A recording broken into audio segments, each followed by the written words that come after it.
कैसे पहचानोगे? सुबह का चेहरा कुछ है, दोपहर का चेहरा कुछ है, शाम का चेहरा कुछ है। आदमी गिरगिट तो 5-7 रंग बदलता है, लेकिन सुबह से शाम में आदमी तो हजारों रंग बदल लिया करता है। कौन है सच्चा दोस्त?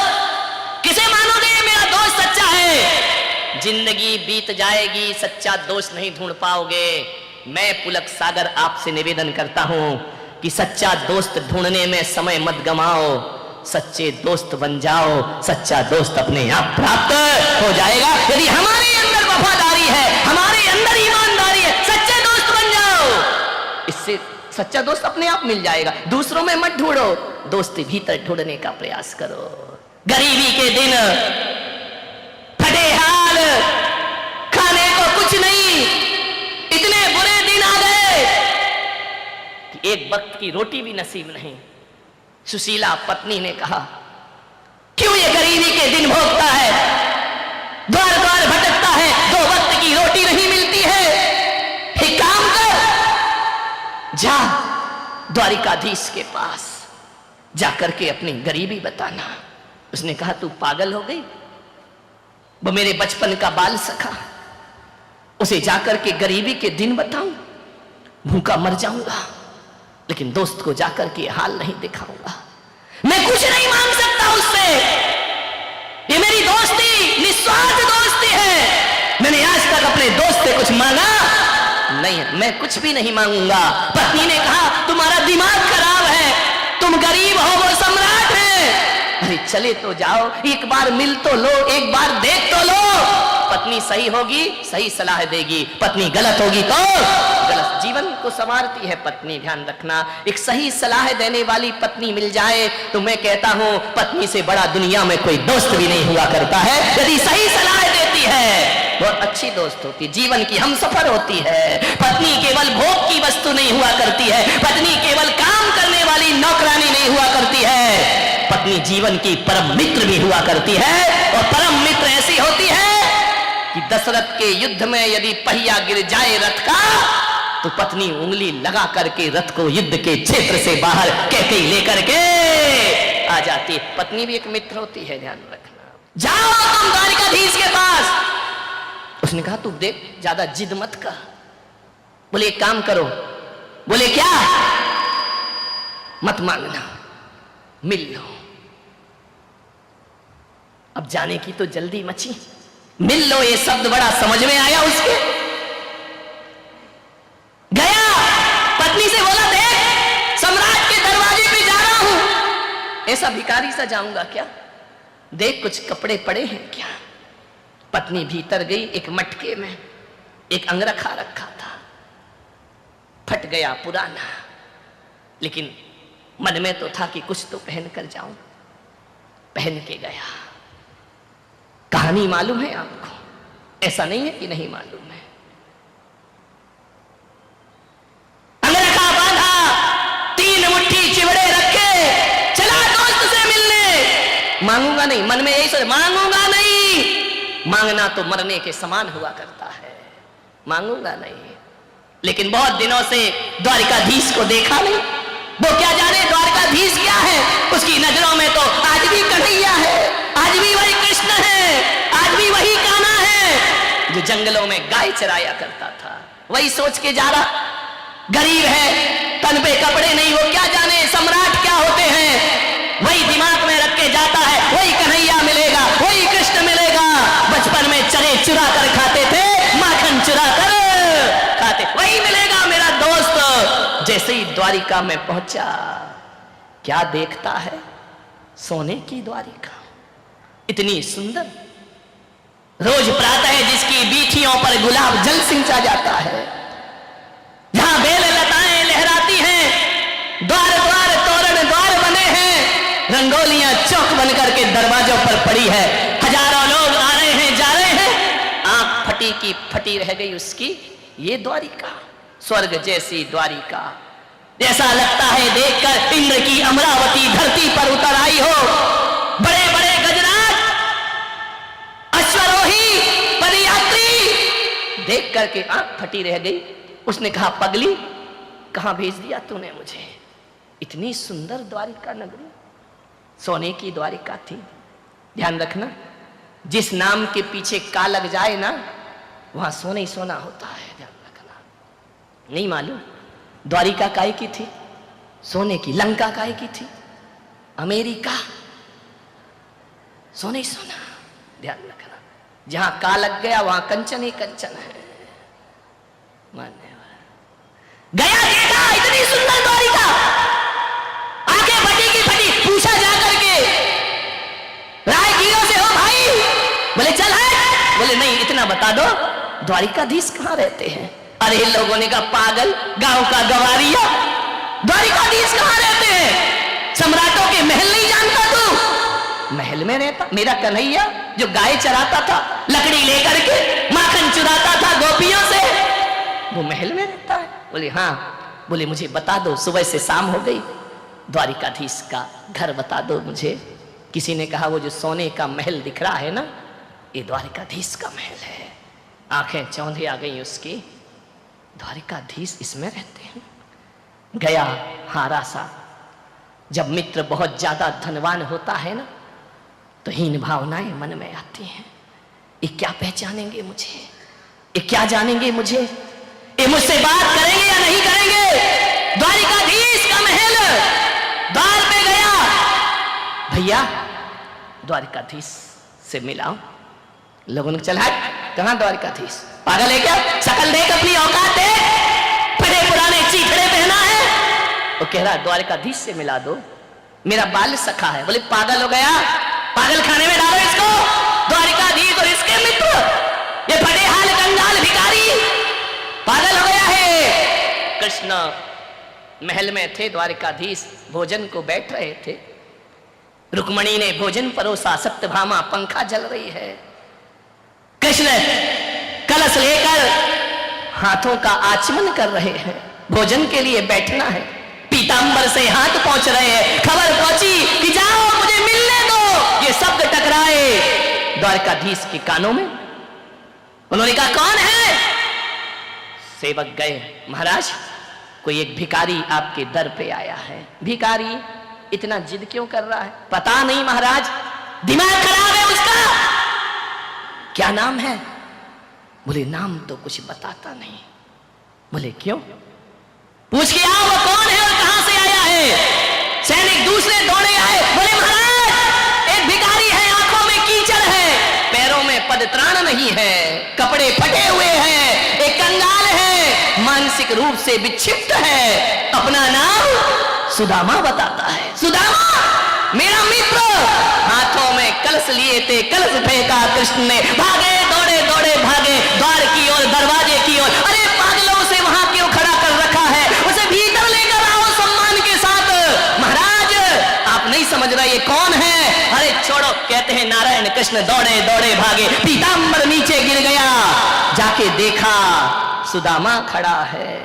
पगले देखा सुदामा ने पीतांबर वस्त्र धारण किए, मोर मुकुट धारण किए, नारायण श्री कृष्ण। राजसी के प्रासाद में द्वारिकाधीश नजरें झुका ली सुदामा ने। कृष्ण ने कहा मित्र तुम यहाँ कैसे खड़े, क्या हाल बना रखा है तूने? लिया कृष्ण ने और आलिंगन बद्ध कर लिया अपने मित्र का। मान्यवर शायद तुम्हारे रिश्तेदार भी वो प्यार नहीं दिखाएंगे जो प्यार एक दोस्त और मित्र से प्राप्त हुआ करता है। लपेट लिया आलिंगन में। संकुचित है सुदामा, क्या करे इतने बड़े सम्राट और मैं कहां का कंगाल भिखारी। हाथों का सहारा देकर कृष्ण ले गए। रुक्मणी ने देखा कौन है, इतने सम्मान से लेकर आ रहे हैं। ले जाकर के बिठाया ऊंचे आसन पर। रुक्मणी से कहा इसके पैर धो, देखो कैसे पैरों में बिमाई फट रही है, खून रिस रहा है। पागल कहीं का, पदत्राण भी नहीं पहनता है। कलश से पैर धोए, संकुचित है सुदामा। ऐसे भी कोई दोस्त होते हैं दुनिया में, ऐसे भी कोई मित्र होते हैं दुनिया में। पैरों को अपने दुपट्टे से पोंछ रहे नारायण कृष्ण, आंखों से आंसू गिरा रहे। पगले ये क्या हाल तेरा है, ये क्या परिस्थिति बना ली तूने। चल स्नान कर। स्नान कराया, गुलाब की पंखुड़ियों के जल से स्नान कराया, सुगंधित लेप लगाए। ये कैसा दीनहीन जीता है तू। मेरा मित्र होकर कुछ नहीं बोला। अभी तक सुदामा एक शब्द भी नहीं बोला। प्रेम जहां मुखर होता है ना तो शब्द मौन हो जाया करते हैं। कुछ नहीं बोल रहा। तू इतना लजाया सा क्यों है? तू इतना संकुचित क्यों है पागल? देखना, मित्र के घर इतने वर्षों के बाद तूने याद किया है मुझे। कहां था तू? कुछ नहीं बोला, मौन है। भोजन परोसा। कृष्ण ने कहा, शादी कर ली? सिर हिला दिया, हां। अरे मित्र दो ही, विवाह कर लिया और मुझे याद नहीं किया। एक बार तो मुझे खबर देता। मन ही मन कह रहा, तुम कहां सम्राट और मैं कहां कंगाल। क्या तुम मेरे महल में, मेरे झोपड़ी में, शादी में, विवाह में आते? अच्छा एक बात बता, भाभी कैसी है? तेरे जैसी बुद्धू है या थोड़ी समझदार है? मन ही मन कह रहा, यदि वो समझदार नहीं होती तो आज मैं तुम्हारे महल में आया नहीं होता। बोला कुछ नहीं। चल भोजन कर। बोल सुदामा, तू पहली बार आया है, भाभी ने क्या दिया है मेरे लिए? सम्राटों को एक भिखारी ने क्या देखी? हाथ से पकड़ लिया, कमर में बंधा हुआ था दुपट्टा। कृष्ण ने कहा, क्यों रे, हमसे चोरी करता है? हम चोरों के सरताज और तू हमसे चोरी कर रहा है? भूल गया कैसे माखन चुराया करते थे, कैसे मटकी फोड़ा करते थे, कैसे गोकुल में जीवन गुजारा करते थे? तू ही तो था ना जो खिड़की से मुझे अंदर करता था, जाओ कन्हैया माखन चुराओ। हम जैसे चोरों से चोरी कर रहा है, पागल कहीं का। हम चोरों के, बता क्या दिया भाभी ने? क्या दे? 56 भोग सामने रखे हैं और कहां चिवड़े खिलाएगा? पकड़ लिया जोर से। कृष्ण ने कहा, पागल तू छल मत कर मेरे से। छलिया नाम मेरा है, छलिया नाम तेरा नहीं। तू मुझसे छल कर रहा है, बता क्या है? क्या भेजा? भाभी खाली हाथ नहीं भेजेगी। एक झपट्टा मारा नारायण कृष्ण ने, बिखर गए सारे चिवड़े जमीन पर। कृष्ण ने कहा, ये भेजा है? बोले हाँ। बोले एक काम कर सुदामा, तेरी भाभी का बना भोजन तू कर और मेरी भाभी का बना भोजन मैं करता हूं। सुदामा ने कहा, नहीं कन्हैया ऐसा मत करो, पहली बार शब्द निकले, ऐसा मत करो, मुझे शर्मिंदा मत करो। कृष्ण ने कहा, पागल है क्या? ये देख मोहन भोग कर, ये 56 भोग कर। जमीन पर गिरे हुए चिवड़े नारायण कृष्ण ने उठाए, एक मुट्ठी खाई, आनंद आ गया, प्रेम बरस गया। दूसरी मुट्ठी खाई और भी आह्लादित हो गए कृष्ण। तीसरी मुट्ठी खाने लगे, रुक्मणी ने हाथ पकड़ लिया। ठहरो, सब कुछ आप ही ले लोगे तो हमारा क्या होगा? इतना प्रेम देखा सुदामा ने, इतना प्रेम, इतना प्रेम, इतना वात्सल्य, इतना स्नेह। मैं आपसे पूछता हूं, आपके रिश्तेदारों में भी इतना प्रेम नहीं मिलेगा जो एक मित्र को एक मित्र से प्यार मिला करता है। ध्यान रखिए, कैसी रिश्तेदारी निभाई नारायण कृष्ण ने, कैसी मित्रता निभाई कृष्ण ने। रुक्मणी ने हाथ पकड़ लिया, ठहरो ना, सब इसे ही दे दोगे तो हमारा क्या होगा? सुदामा ने कहा कि मुझे दे कहां रहे हैं, ये तो जो 3 मुट्ठी चिवड़े लाए वो भी। रुक्मणी ने कहा, नहीं प्रभु हमारा भी ध्यान रखो। 1 दिन हुए, 2 दिन हुए, 10 दिन हुए। सुदामा सोच रहा है कि कृष्ण कहेंगे कुछ ले लो, गरीबी मिटा लो। कन्हैया भी काहे को बोलने वाले हैं। बहुत एक से एक कपड़े पहनाए, आभूषण दिए, भोजन कराया, महीने भर हो गए। अब मन तो हो रहा है कि वो पगली क्या कर रही होगी, लेकिन कृष्ण से विदा कैसे लूं? यदि मैं विदा हूंगा तो ये कुछ देने वाले और मांगना मेरे सुख। मैं मांगूंगा तो बिल्कुल नहीं इनसे, सम्राट से, स्वाभिमान से जीते थे सुदामा। एक दिन कृष्ण ने कहा, क्यों रे तू यहां मौज मस्ती कर रहा है महल में, भाभी की याद नहीं आती? रोज आती है, तो जाता क्यों नहीं? अकेली पड़ी है ना वो, जाता क्यों नहीं है? सुदामा ने कहा, जाऊं? बोली जाओ। जाऊं? अरे जाना भाई, कितनी बार पूछेगा, तू आज ही चला जा। सुदामा ने कहा, यार यूं तो बड़ी बड़ी बातें कर रहे थे, मेरा मित्र, मेरा बाल सखा, मेरे ये, और अब कह रहे हैं जा। तो बोले मैं जाऊं? कन्हैया समझ गया कि जाऊं जाऊं जाऊं जाऊं बार बार क्यों बोला जा रहा है, कि जैसा आया वैसे ही जाऊं। बोले पागल जा। फिर मुड़ मुड़ के देखता दरवाजे से, शायद अब द्वारिकाधीश बोल दे कि तू ये ले ले, अपनी गरीबी मिटा दे। मैं जाऊं क्या? अरे तू जाता क्यों नहीं है? चल तुझे दरवाजे तक छोड़ के आता हूं। जैसे ही गए दरवाजे पे छोड़ा, बड़े नाटक कर रहे थे, आंसू बहा रहे थे, पैर में खून रिस रहा है तो दुपट्टे से पोंछ रहे थे। जाते समय एक रथ से छुड़वा देते, पैदल जाऊंगा उतनी दूर। रास्ते भर संदेह से भरा सुदामा पलट पलट करके देख रहा है, मन में शंकाएं पैदा हो रही हैं कि अमीरों से कभी दोस्ती नहीं करना चाहिए। कैसा कन्हैया, तूने बचपन में भी छला और अभी भी छला, महीने भर बहुत खिलाया पिलाया, जाते समय एक मोहर भी नहीं दी। कहा था उस पागल से मत भेज, महीने भर से इंतजार कर रही होगी, भूखी मर रही होगी। मन में ऊहा पोह लेकर जा रहा है, चलते गया चलते गया चलते गया, पैदल गया, कोई गाड़ी नहीं, कोई वाहन नहीं। जैसे ही पहुंचा द्वारिका में, क्या देखता है, द्वारिका से जैसे ही पहुंचा अपने झोपड़ी के पास बड़े बड़े महल खड़े हुए हैं। उसने कहा ऐसा तो नहीं कि मैं रास्ता भूल गया। फिर द्वारिका वापस आ गया। उसने गांव वालों से पूछा ये कौन सा गांव है?